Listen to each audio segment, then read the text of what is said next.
హరి ఓం.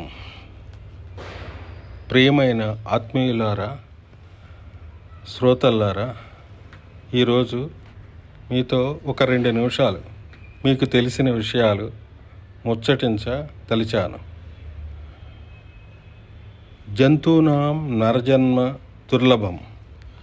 84 లక్షల జీవరాశుల్లో మానవ జన్మ సర్వోత్తమైనది అని మనందరికీ తెలుసు. ఎందుకంటే ఇదే మానవ జన్మలోనే మనం తరింపగలం. ఇట్టి మానవ జన్మ మనకు మరుజన్మలో లభించాలి అంటే ఒక చిన్న చిట్కా ఉన్నది. ఈ మానవ జన్మ ఎత్తినప్పుడు మనకి ఒక 3 రుణాలు ఉన్నాయి. అది మాతృదేవోభవ, పితృదేవోభవ, ఆచార్య దేవోభవ. వీళ్ళ ముగ్గురికి మనం ఎంతో రుణపడ్డాం. ఈ జన్మ ఎత్తినందుకు వారు కారణం. అంటే తల్లిదండ్రులు మన ఉన్నతికి అభిలషిస్తూ దోహదం చేస్తున్న గురువు. వీళ్ళ ముగ్గురు రుణం మనం తీర్చుకోలేం. కానీ వీరి రుణం మనం ఎంతో కొంత మన జీవితకాలంలో తీర్చాలంటే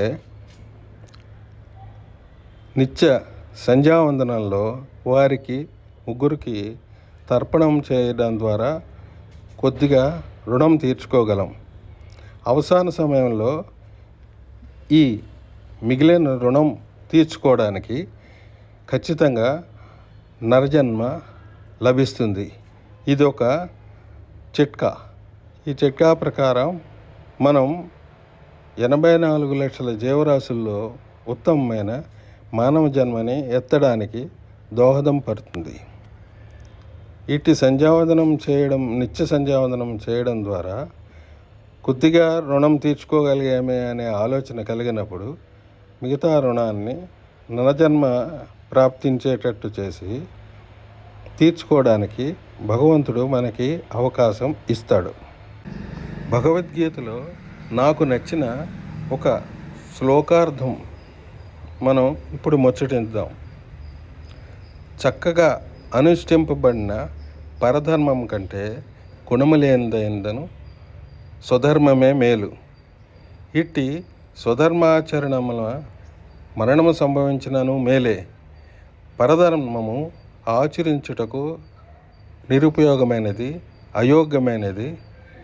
అట్టి ధర్మాచరణమున మనము అధోగతిని పొందగా తప్పదు. ఈ విషయంలో ధర్మం అనే మాటలో ధర్మం ఎన్నో కర్మలు కూడా ఈ ధర్మంలోనే ఉన్నాయి. ఈ ధర్మం యొక్క జాగాలో మనం పరధనం, పరుల యొక్క సంపద, పరుల యొక్క స్త్రీ, ఇలా ఏదైనా అన్వయించుకోవచ్చు. అట్టి అన్వయంలో మనకు శ్రీకృష్ణుడు సమాధానం ఇచ్చాడు. ఈ స్వధర్మం అనే విషయంలో మనం ఒక చిన్న ఉదాహరణ తీసుకున్నట్లయితే, చాలామంది అపోహతో ఇతరులు చేసే పుణ్యకార్యాలు, ఇతరులు చేసే మంచి పనులు అవన్నీ చూసి వాటి మీద మోహపడి మనం కూడా అవి చేద్దాం అని అపోహలో ఉండి వారి అవసర సమయంలో ఆ ఇతరుల యొక్క కార్యక్రమాల మీద దృష్టి పెట్టినట్లయితే వాళ్ళు మరుజన్మలో ఉత్తమమైన తులసి చెట్టుగానో లేదా మామిడి మొక్కగానో, మామిడి చెట్టుగానో జన్మించి నరజన్మని పోగొట్టుకుని తన జీవితకాలం అంతా ఇతరుల సేవలోనే మునుగుతారు. ఈ విషయంగా మనం స్వధర్మం మీద ఆధారపడి మన 3 ముఖ్య రుణాలను ఈ జన్మలో తీర్చుకోవడం ప్రారంభిస్తే మరుజన్మలో ఖచ్చితంగా నరజన్మ ఎత్తడానికి భగవంతుడు దోహపడతాడు. ఇట్టి స్వధర్మ ఆచరణలో మనకు ప్రాప్తించిన దాని మీద తృప్తి చెంది మనం జీవనం మనుగడ సాగించాలి. ఈ తృప్తి మీద ఒక చిన్న సంఘటన చెప్తాను. మా నాన్నగారు నేను ఒకరోజు కలిసి భోంచేస్తున్నప్పుడు హఠాత్తుగా నాకున్న కొద్ది పరిజ్ఞానంతో, నాన్నగారు మీకు గురు మహాదశ మొదలైంది. ఇట్టి గురు మహాదశ మూలాన మీకు ఎంతో మేలు చేస్తుందని నేను అనుకుంటున్నాను, ఏమంటారు అన్నాను. మా నాన్నగారు నవ్వి, నాకున్న 90 సంవత్సరాల్లో ఈ గురు మహాదశ అని నువ్వు చెప్తున్నది మేలు, ధనప్రాప్తి అవన్నీ వస్తాయని అనుకుంటున్నావు నువ్వు. వాటి మీద నాకు ఆశ లేదు, నాకున్నది తృప్తి చాలు. ఈ గురు మహాదశ ప్రభావం నా మీద ఉంది. ఎందుకంటే ఈ వయసులో నేను నీతో సమానంగా తిని సుఖంగా అరుగుదల చేసుకుంటున్నాను.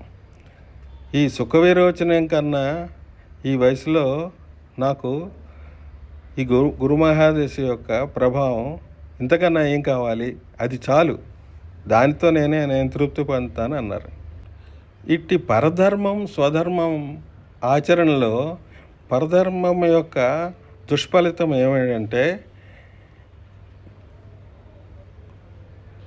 ఒక కుక్క ఆ రోజు యజమాని భోజనం పెట్టకపోవడం వలన రాత్రి వచ్చిన దొంగను చూసి మౌనంగా కూర్చుంటే, పక్కనే ఉన్న గాడిద పోన్లే యజమానికి సేవ చేద్దాం, మంచి చేద్దామని ఓండర్ పెట్టింది. ఇది పరధర్మం లాంటిది. గాడిద ఓండర్ పెట్టడం చూసి దొంగ పారిపోయినా యజమాని లేచి గాడిద వీపు మీద గట్టిగా వడ్డించాడు. ఇటు పరధర్మాచరణం వలన మంచి చేసిన చెడు ఎదురవుతుంది అన్నదానికి ఇదొక ఉదాహరణ అనుకుంటున్నాను.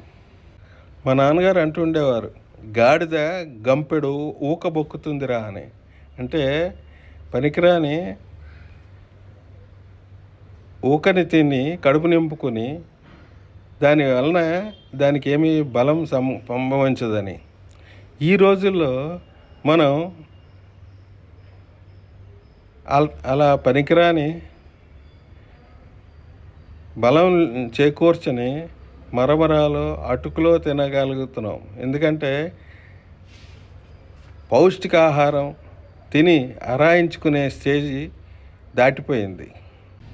ఇట్టి పెద్దల సాంగత్యంలో వారి మాటలను సౌదారణంగా వినయంగా వింటూ తరింపడానికి ప్రయత్నిస్తున్నది కలది మనలో జ్ఞానం వికసిస్తుంది. మన తర్వాత తరాలకు కూడా ఇట్టి మంచి మాటలు మనం చెప్పడానికి అనువుగా ఉంటుంది ఈ వేదిక. స్వస్తి.